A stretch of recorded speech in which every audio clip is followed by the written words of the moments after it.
So what's your target subscriber base by year end? Actually, we haven't finalized that yet. We haven't finalized it yet. Actually, we're still putting the structure. Well, actually, we're just revamping the structure, and siguro by the end of this month, we'll have those targets already. Yeah. But looking into the market size, in Metro Manila, we have around, I think, 12 million households. Next biggest area would be Kamanava. Actually, it's bigger than Metro Manila. It's 40 million households. Tapos next na yung Cebu and Davao. So yun yung top 4 na mga madaming households. And we're targeting what? 1%, 2%. And then, itong MIGUARD, is it an all-Filipino intention creation? Can you tell us about that? How will you develop? Okay, that's a very interesting question. System design is in-house. So actually, it's by our founder and chair, Mr. Noli Fernandez.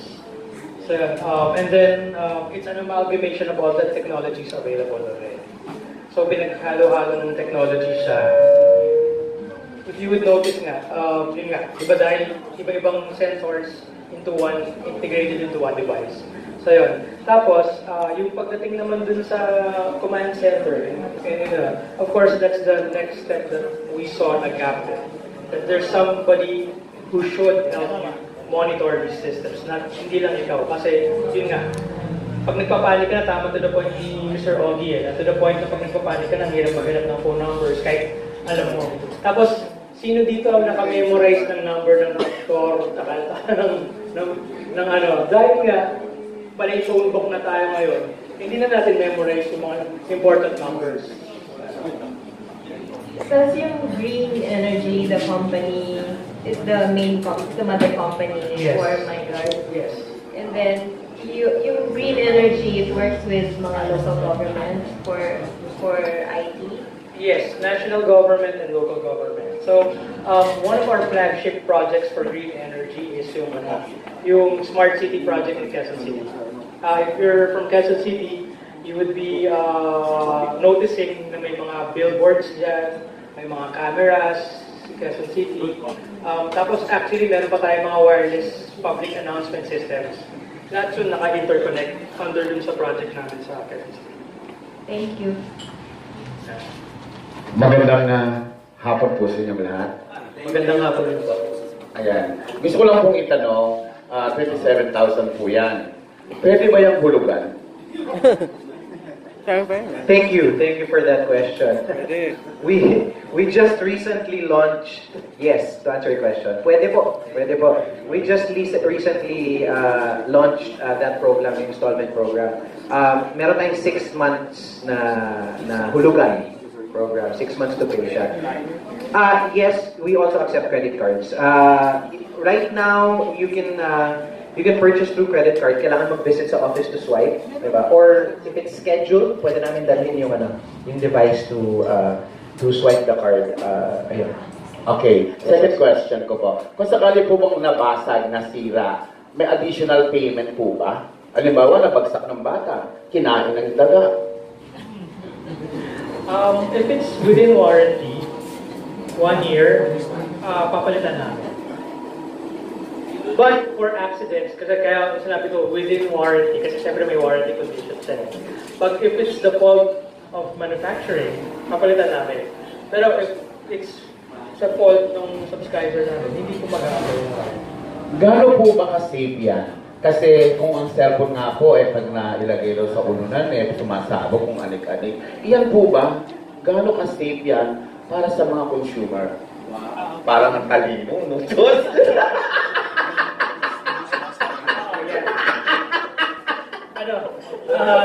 Dahil sa kagustuhan lang po. Hindi ba? Yung po talaga talaga. Yeah, but yeah, I think we would answer that. Dahil nga sa kagustuhan namin, we want you safe. Actually, lahat po ito battery operated. Pwera lang dun sa camera, sa CCTV. So ito na yung may continuous na feed ng ng kuryente. But, ano naman siya, low voltage lang siya. So, the rest, panay yung para sa relo na battery yung ginagamit. Literal, ganun lang. So, wala pa naman ako nakikita ng relo pumupunta ko. Salamat po. Ayos. Yes. Tanong ko lang doon sa ano, yung mini-measure yung body heat.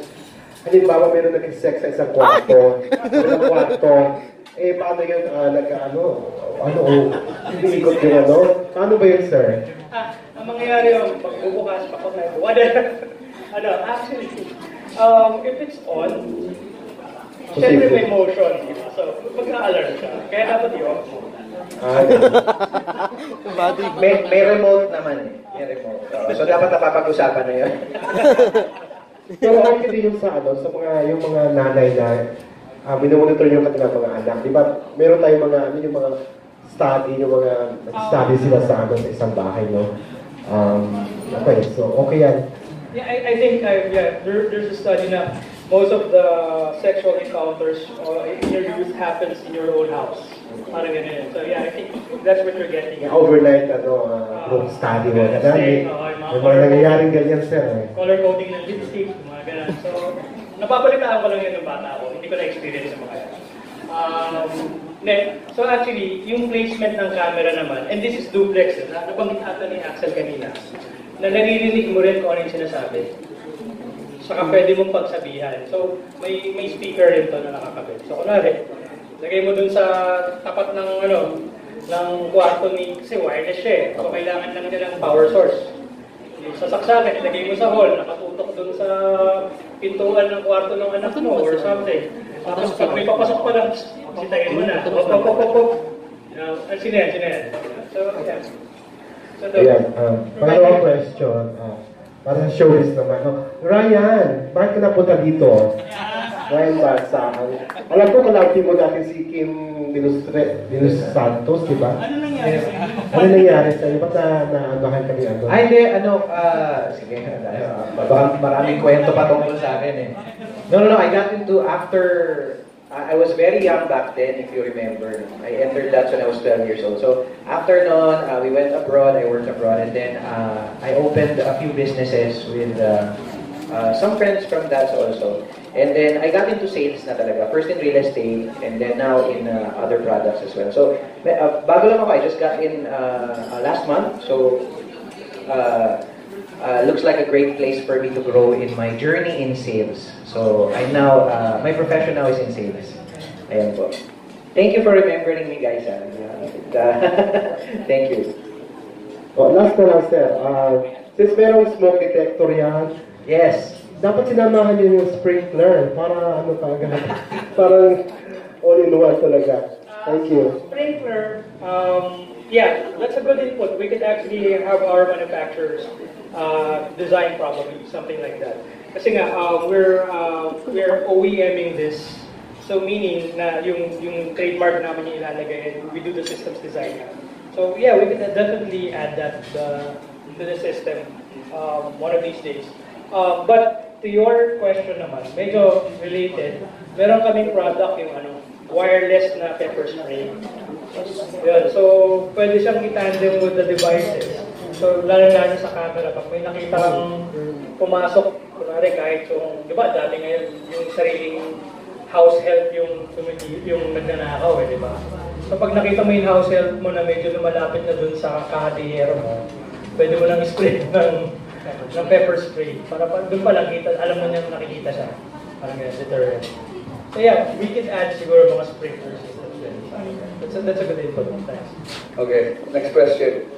Since nga po pala may deadline mga taga-print natin, I'll accommodate just one question muna bago tayo makita sa And that's one trick center. si Sure, the question will be coming from Ms. Charis, Sure. from Red Alert of ABS-CBN.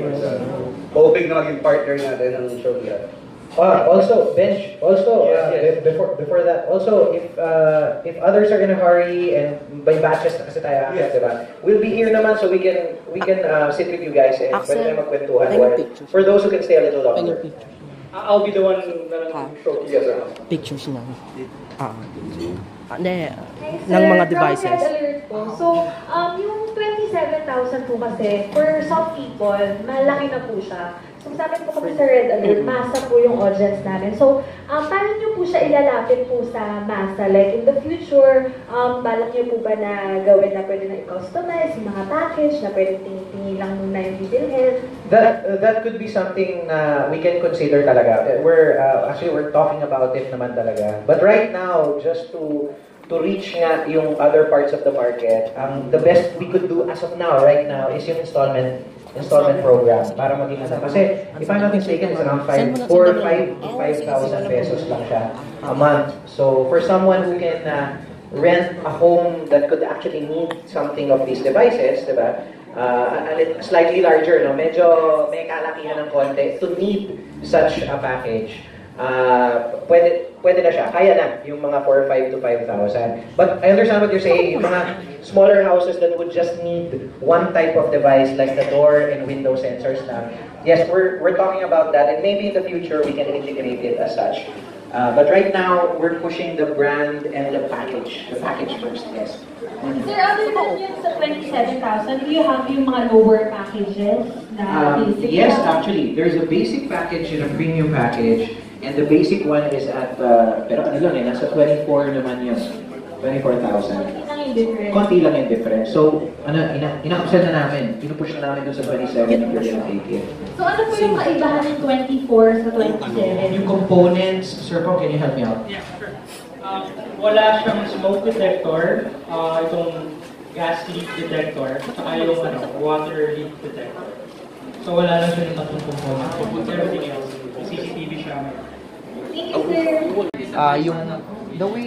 Yung alarm system, it works. It's synchronized yung alarm natin. Una, it works as an alarm dun sa bahay kung nasan yung product, mag-a-alarm yun doon. And then, next is connected to our phones para even if we're outside our houses, para still namomonitor natin yung movements of the house. And then lastly, it's connected to our command center. Ganito yung mangyayari. So kung nasan man yung house mo, ipipinpoint na, malalaman natin kung saan yung location mo, kung nasaan naka-install ng ating MIGUARD, and then magpa-pop up dito kung yung information ng owner, contact numbers na pwedeng tawagan, tapos even kung ano yung specific na sensor ang na-trigger para alam na namin agad o sino ang i-dispatch. It's either in cases of intrusion, barangay or police. Yun po. Yes po, ma'am. Nakita ko siya na ganyan kay NBT. Doon sa tindahan ng Engbitin. Hindi, sa taas sa bahay niya, may ganyan siya. Sa may Binondo. Sa NBT. Sa may Binondo. Para still, pwede rin sa mga businesses para mamomonitor nyo.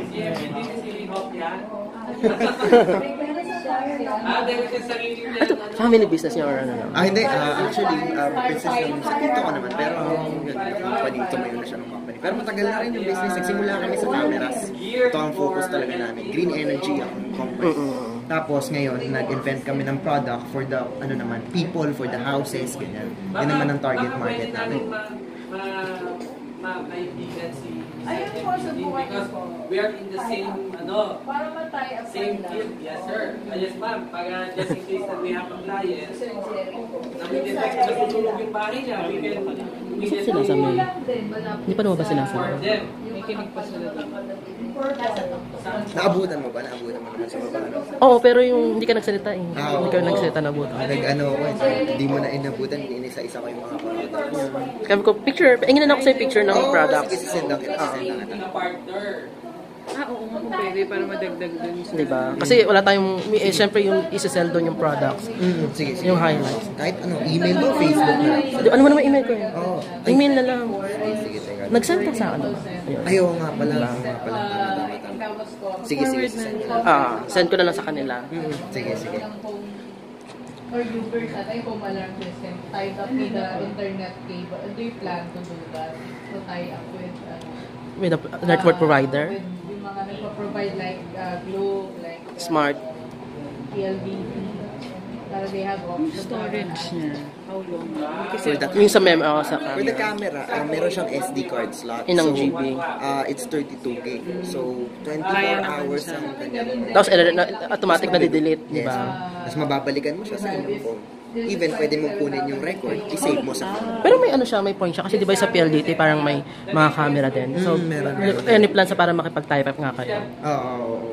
Meron din. We are already in contact with yung mga command centers ng Metro Manila. In fact, this is the command center. Pero inan na yung ano nyo? Inan yung ano nyo na parang use subscribers ba tawag doon? Makikita mo dito, yung mga green, okay. yung mga kung saan na naka-install ang MIGUARD. Pero meron din kami mga buyers na hindi sila nagpa-subscribe. So, ginagamit nila as sarili na lang nilang use. So, kung meron mga problema nga doon sa mga households natin, may inclusion, meron siyang fire, meron siyang whatever, may emergency sa medical, immediately meron na kaming link sa mga pwede mag-respond. So, did you have to connect with, link with the MMDA and all that? Actually, we are already linked.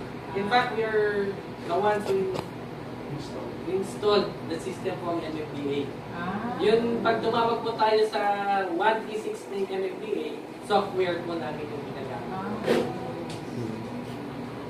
Yeah. It just records video, right? So you don't have... No, we don't record. We don't record. Real time lang. Oo. Meron option si owner ng house to have it recorded. Meron siyang recording. Option na nga niya yun. Pwede niya i-on yun, pwede niya i-off. Pero kami, in our part, yung sabi nga yung lead handler namin, hindi ayaw namin yung gano'n. Sabi lang, basta may alarm sa amin, we will respond. We provide the link doon sa yung camera, ano siya? 360? Ano yan? 360 yung camera. Yung camera natin is tilt, napapano, natitilt, and nasuzoom mo siya. So, yun ang function niya. Tsaka even may two-way audio. Pwede mo parang kinakausap lang yung nasa area. Tapos naririnig mo doon. Naka-record. Alam mo namin dyan, they monitor on this camera. At the same time po, meron computer daming ganun po. Ang ganun pa kami may Amy Marcos. Ano ba yung Amy Marcos kanina, no? Tapos, Bobby, Regal, Alex Gonzaga. Ayan, dami. Basta recital ko pa. Next match. Hindi nga. Bukas nandun ako. Oo. Sige, next match. Sige. Thank you. Ay, picture lang kita.